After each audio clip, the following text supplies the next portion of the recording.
মেরাজের রাত্রি ফিরার পরে আমার দয়ার নবী রহমাতুল্লিল আলামিন রাস্তা দিয়ে গভীর রাত্রিতে যায়।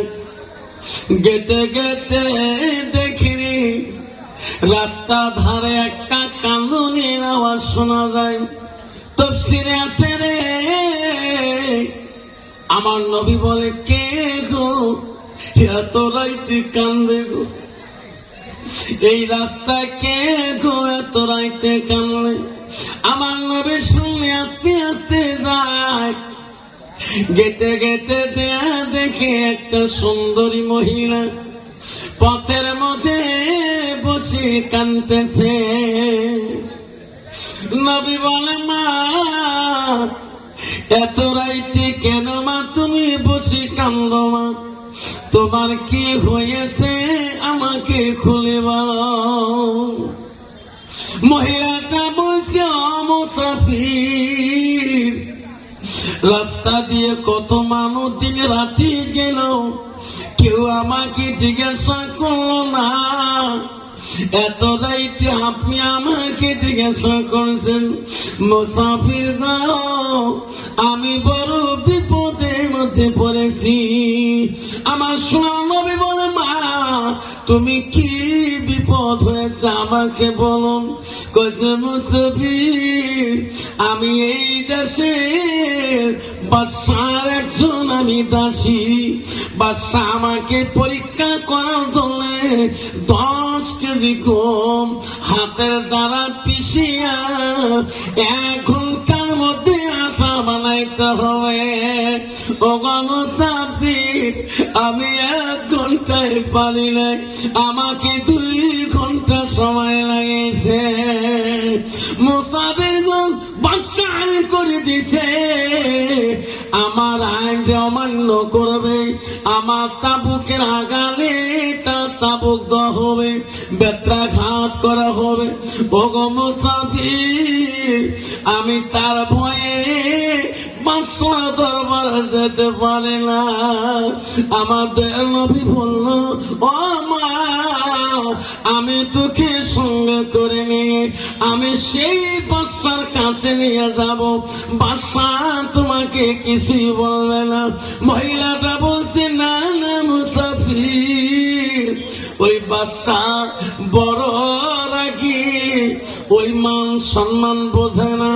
ওগো মুসাফির, তোমাকে সম্মান দেবে না। আল্লাহ রাসূল বলছে, মা ওই মা তুমি ভয় করো না, তোমার শরীরে যদি আঘাত করে, তোমার শরীরে যদি ব্যথাঘাত করে, তোমার পরিবর্তে আমি মুসাফির শরীরে তাবুক নেব।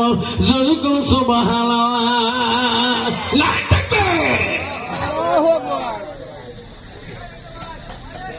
নবী বলল, চলো। মেয়েটা আগে আগে যেতে চায়, বস্তা গাছুড়িটা। নবী বলে, মা আমার মাথায় তুলিয়া দাও, এত বড় অবস্থাটা গাছুড়ি দিতে পারবা না। মা তুমি 2 দিন ধরে কাঁদিয়ে দুর্বল হয়ে গেছো রে মা। মা তুমি আমার মাথায় তুলি দাও, বাদশার দরবারে আমি পৌঁছে দেব। মা মহিলাটি বলছে, না না মুসাফির রে,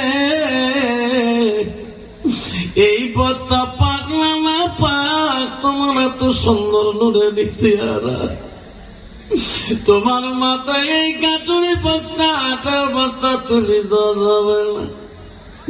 সোনার নবী বলছেন, মা তুমি এত কষ্ট করে এই বস্তা নিয়ে গেলে রাস্তায় ঝুলি পড়ে যাওয়া, আমার মাথায় তুলিয়ে দাও, আমি নিয়ে যাব। সোনার নবীজি নিজের হাতে আটার বস্তা টুড়িটা মাথায় নেয়। মহিলাটা আগে আগে যায়, বিশ্ব নবী পিছনে পিছনে যায়। বাদশার দরবারে গভীর দূরে মহিলাটা যে আজাক মারে দরজার মধ্যে, মহারাজ আমি তোমার সেই দাসী। বাদশা দরজা খুলে বলে, দাসী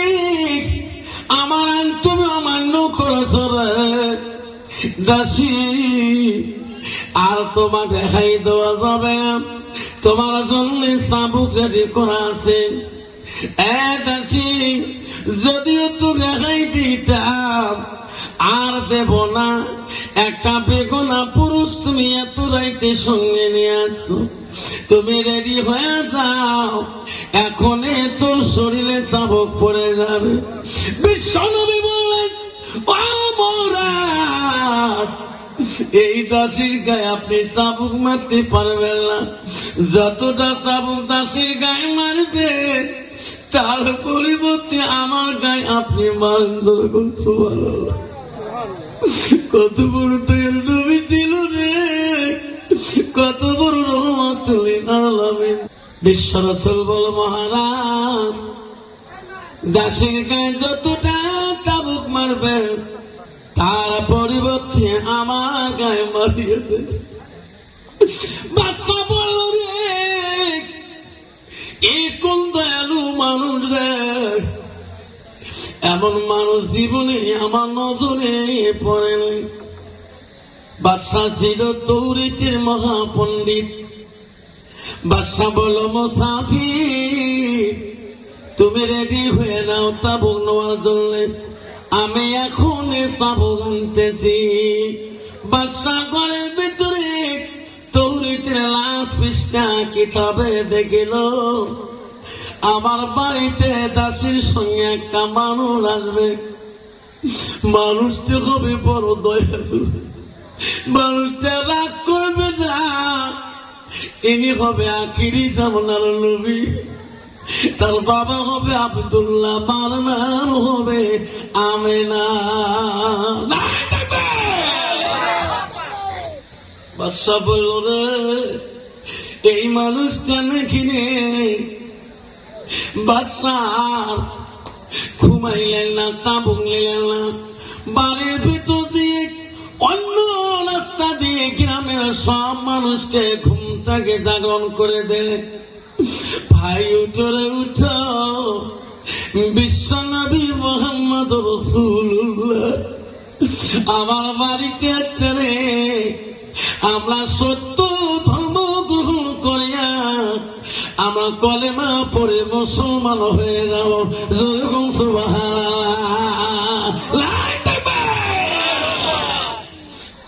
গ্রামের মানুষকে সবাইকে ডাকলেন, বাড়ির ভিতর দিয়েছি, বাদশা দরজা খুলে দিয়ে আবার রাসূল আঠার বস্তাটা মাটিতে রাখে নেয়, মাথার মধ্যে দিয়ে বউকে ধরেছিল।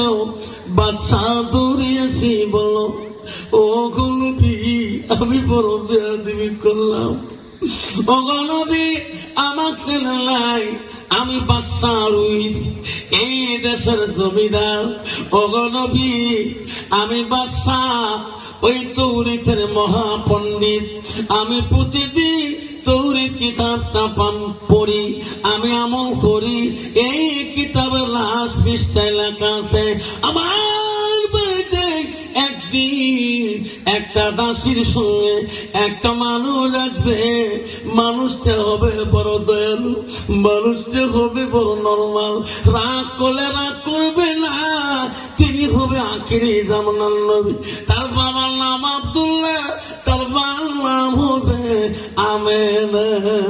ও নবী